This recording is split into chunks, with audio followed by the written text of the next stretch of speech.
The Deputy Governor of Enugu State, Barrister Ifeanyi Osai,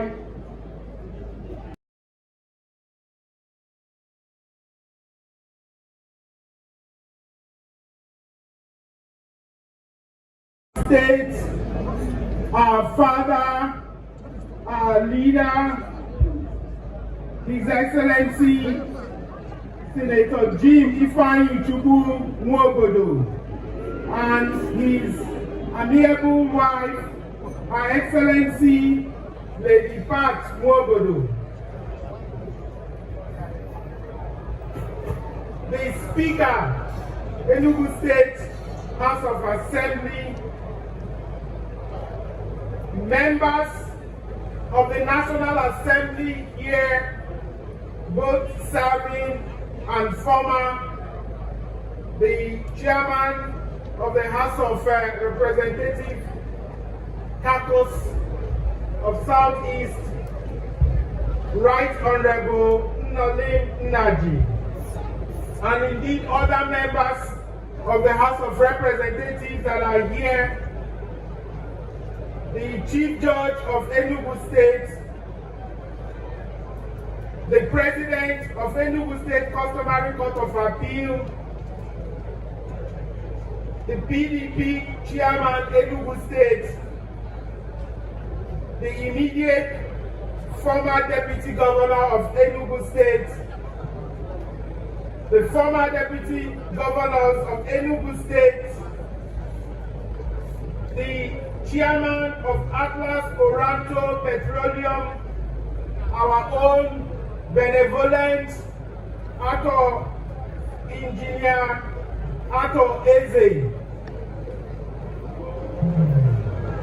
the principal members of Enugu State House of Assembly here, the Secretary to the State Government and members of Enugu State Executive Council here, the Honorable Judges of the State Judiciary, the Vice Chancellor of UNN and other heads of tertiary institutions here, heads of security agencies that are here with us today, chairmen and deputy chairmen of local governments that are here with us, chairman of Enugu State Council of Traditional Rulers and other revered royal fathers here with us today, our state party woman leader and other women of our great party that are here with us today,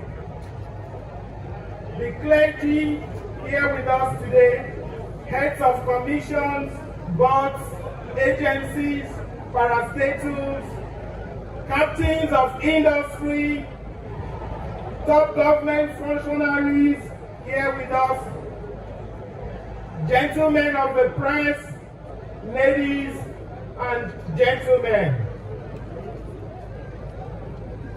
Right here, exactly 2 years ago, I spoke to you as your governor, having just sworn to my oath of office and oath of allegiance. That speech was the culmination of a journey that began at the Godfrey Okoye University on October 13, 2022. It was there, under the weight of our collective hopes, that we laid than our vision, bold, unrelenting, and urgent. I'm here today because accountability matters. You have placed your trust in me, and that trust comes with responsibility to show up, to listen, and to answer for the work we have done. I come before you this afternoon, humbled by your support, proud of our collective achievements, and thrilled by the prospects that lie ahead. This is our moment to take stock. Are we living up to the promises we made? Have we done right by you? Is there enough evidence in our collective effort to inspire you and to rally around a future vision? We outlined 3 major transformational objectives that would define this administration's agenda for Enugu State. These objectives were ambitious, they were measurable, and grounded in a disruptive developmental mindset. Number 1, to grow our GDP from $4.4 billion to $30 billion by expanding the state's economy through industrialization, digital innovation, infrastructure development, and a more business-friendly environment. Number 2, to achieve a 0% poverty headcount rate in the state by eliminating poverty, and also through social investment, job creation, education, and inclusive humane policies. Number 3, to make Enugu the premier destination for investment, living, and tourism in Nigeria. We aim to position Enugu as a modern and a safe, attractive environment for investors, tourists, and working families. These objectives were positioned not just as an ideal, but as clear metrics of progress. What we began here was not just a new administration, but a movement, a journey of renewal. Amid the euphoria, however, the reality was stark. When we assumed office, Enugu was a state of extraordinary people, trapped in an ordinary story. A state rich in history, but running on memory. A people full of potential, yet stuck in a system that had forgotten how to dream. The economy leaned heavily on our civil service, with over 60% of our budget dedicated to recurrent spending, while innovation, enterprise, and productivity lay dormant. Fewer than 3% of businesses were formally registered, and the private sector, staff of support, barely breathed. Our hospitals, the numbers told a quiet tragedy. Infant, under 5, maternal mortality rates were at unacceptable levels. Too many lives lost and futures ended before they began. In many communities, security was a promise waiting to be kept. The taps were dry, the roads broken, and the trust between people and government one thing. But we knew, you knew, that beneath the layers of political fatigue was a sleeping giant. Our mission was clear: to wake this sleeping giant and teach it how to walk tall again. Rousing a sleeping giant, we had a whole new vision. We had a bold, disruptive, and transcendental vision. One that would not merely change the statistics, but change lives. We saw a future where a mother no longer feared childbirth because skilled doctors and stock clinics were just minutes away. Where a young man in Nsukka didn't have to migrate to find work. Where a student no longer studied by candlelight or on an empty stomach, but in a digitally equipped classroom where you have free meals as well. We imagine goods and industry moving across smooth and safe roads. And above all, people would feel seen, not just as voters, but as citizens of a state finally awake to its purpose.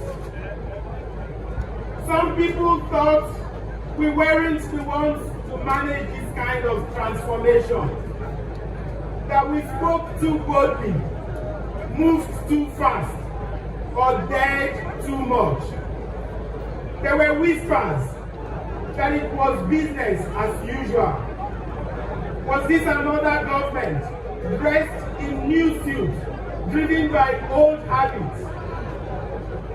Some had heard too many promises and seen too few results. They gathered their hope, and we understood that. Their doubts were echoes of too many broken promises. There was this elderly man, teamed with many healthcare centers in their vicinity, could not offer the needed maternity care. These stories are real. So too were the fears. But some pushback was fueled because progress would undo the comfort of old systems. They fought with doubts, with delay, and sometimes with outright sabotage. But change, popularity. Real change is not fanciful. It is hard. It resists. It wounds. And sometimes it tests our faith. There have been nights I barely slept because of the weight of decisions we must make. There are days I pause, not from indecision, but from compassion. I'm constantly thinking, how will this decision affect the people? Have we thought through the consequences? It is part of the burden of leadership. Development is necessary, but it does not come with easy choices. It comes sometimes with very difficult choices. We were not promised ease, only the chance to serve. And so we pressed on, knowing that the first step towards transformation was into the unknown, with only the light of our vision as our guide. We chose to act swiftly because we had no luxury of time. In our first 180 days, we restored clean water to parts of Enugu metropolis by activating the 9-mile water scheme. We flagged off 71 urban roads and 20 rural roads projects, connecting our people and reviving our local economies. We brought back school feeding program so that our children could learn on full stomachs. We launched a digital business portal, cutting registration time because bureaucracy should never stand in the way of our ambition. We began civil service reforms using digital verification, ensuring that the public fund serves real workers and not ghost names.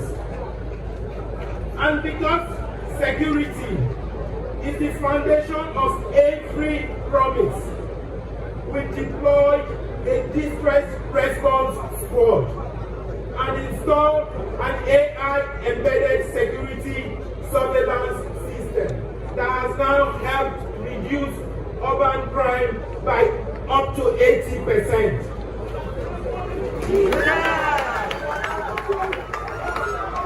These early achievements were statements we made to you.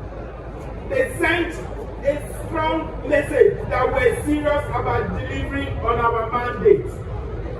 In just 2 years, we have begun to rewire the foundation of Enugu State for future promise. We have constructed over 800 kilometers of roads, opening up access to markets, industry. No community is being left behind. We built the systems that power them too. To date, we have delivered 5 ultra-modern terminals across the state. Number 1, the Holy Ghost Terminal 1 for interstate travel with a sky bridge linking you to Terminal 2. Holy Ghost Terminal also allocated 33% of our budget to education alone, surpassing even the global benchmarks, because we believe that our future is forged in the classrooms. Soon, we will begin the rollout of 260 smart whiteboards, science labs, and solar power experiential learning, artificial intelligence, virtual reality, robotics, mechatronics.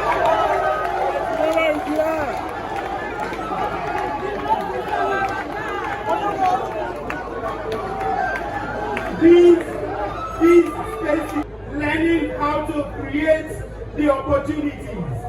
Yes.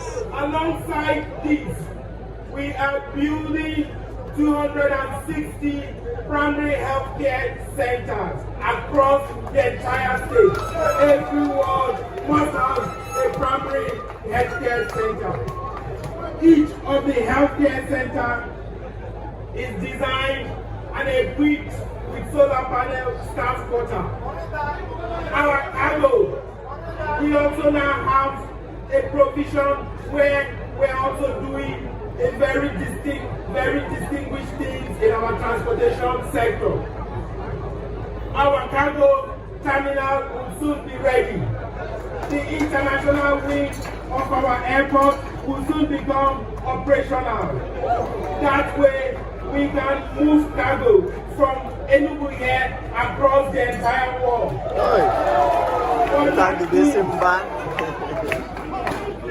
What that means is that our tech-enabled logistics and trading dream will come through to every Igbo businessman. That means that our businessmen can hop on a night flight from Enugu to London, to Dubai, to Guangzhou, to the United Kingdom, and even to the United States. Seal a deal by noon and return the next day. ndị Enugu, nke a bụ nke anyị.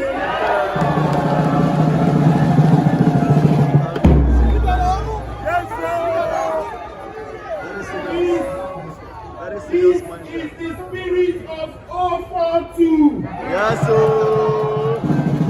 Bold, innovative, and proudly ours. We have also conceived a radical overhaul of our transport system. We have procured 200 CNG buses and 2,000 city taxis. Hey. Our ticketing technology will significantly reduce the cost of transportation for every family. Each bus will have an electronic card.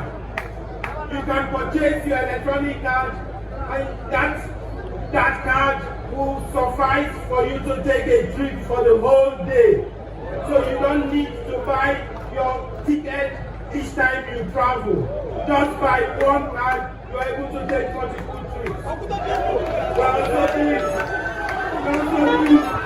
Thank you.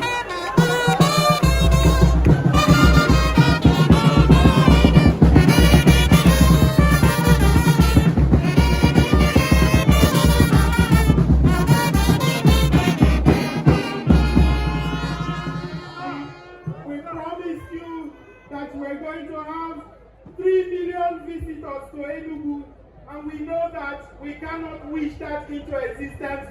We must be very intentional about it. So, we are also creating a tourism experience for Enugu and visitors alike. That experience is mind-blowing. We are constructing 2 canopy walkways, one each at our home waterfall and at the Nsude Pyramid. Hey. We have also launched a bold redevelopment plan for the Ngwo Pine Forest. This includes a 300-meter zip line, the first such in Nigeria. Hey. Parks and green spaces are essential to a city's livability. Without them, cities lose their soul and are no more than a concrete jungle. We're carrying out an extensive revamp of 5 recreational parks in Enugu City. These include a Jindu Park, the Ejinu Park in the Gold City, Ngwo and Eze Parks in Owani, the Naji Park in New Haven, and of course, our very Unity Park. In few weeks, these parks would be open to the public and would be equipped with facilities like football pitches, swimming pools, basketball, tennis courts, game arcades, and playgrounds for our children. We are reclaiming a glorious history frozen in time and prepping for a bigger glories. When the Hotel Presidential opened in 1963, it was an iconic facility, truly befitting of its name. It is hard to find words that best describe the sad fate that befell this structure. Once a source of pride for the old eastern region, nay, southeast. But today, the old glory has returned.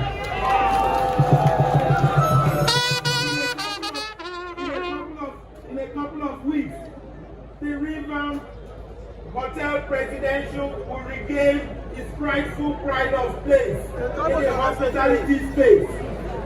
A similar tale will also be experienced by our landmark Needed Lake Resort after its remarkable makeover. These are real shifts in the lives of ordinary people. They reflect in the mother in Nkanu East, no longer walking 5 kilometers to access healthcare. The teacher in Nsukka now teaching with digital tools. The child in Aliri who goes to school with a meal in her stomach and the chance of a future in her hand. Today, we stand on the threshold of irreversible transformation. But there are some who would say that we have packed projects that should normally be spread across 2 terms into 2 years. But such mindset is a disservice to the people. Progress doesn't imply there are no more frontiers left to be conquered. Yes, sir. We will never become complacent on the strength of our accomplishments. This is a solemn promise I make to you today. What we have achieved so far, though meaningful and measurable, is only the foundation. The roads we have built, the schools we have opened, the hospitals we have equipped, these are just the beginning of the story we are writing together. But the true test, the great test, is whether we can hold fast to the vision that brought us here. Because progress is not linear. It weaves through resistance and sacrifice. And it takes a people who can see beyond the dust of the present into the skyline of the future and into what is possible. We can further glimpse what is possible in the emerging new Enugu City. A misused real estate that could arguably become Africa's most modern city. We must be honest. There are still tangible gaps we have to close. Many rural communities remain without access to healthcare. Schools still lack teachers and basic resources. Our roads, while expanding, have yet to reach the more remote communities. Power supply and broadband penetration remain uneven. And despite growing investors' interest, too many of our young people still struggle to find meaningful work. If you ask a civil servant what constitutes your worst fear, a common response is likely to be the uncertainty of retirement. These are the unfinished chapters of our promise, and we are not blind to them. We know there are doubts, questions that live in the hearts of our people. Please be sustained. Is the vision too ambitious, too frightening, and the cost too personal? These are not unreasonable questions. They are the reflection of a people who have seen promises made and unmade, and they deserve. By no means will our enthusiasm be dampened by our success. If we stay the course, in 2 to 4 years, Enugu will be a flame of hope. By erosion, will carry goods and ambition with equal ease. In classrooms, our children will learn coding as natural as they once learned with chalk. Knowledge economy, the creative industry, the green energy sector, e-commerce and agriculture. Where hoes and cutlasses once steel, tractors will plow. Frontline health centers will no longer be overrun with demands, but become engines of prevention and care. Retirement won't be a period that workers dread, because every worker will receive their gratuity upon retirement.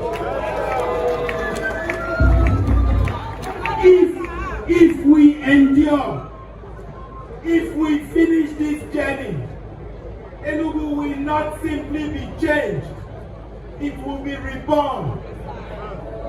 This is not mine alone.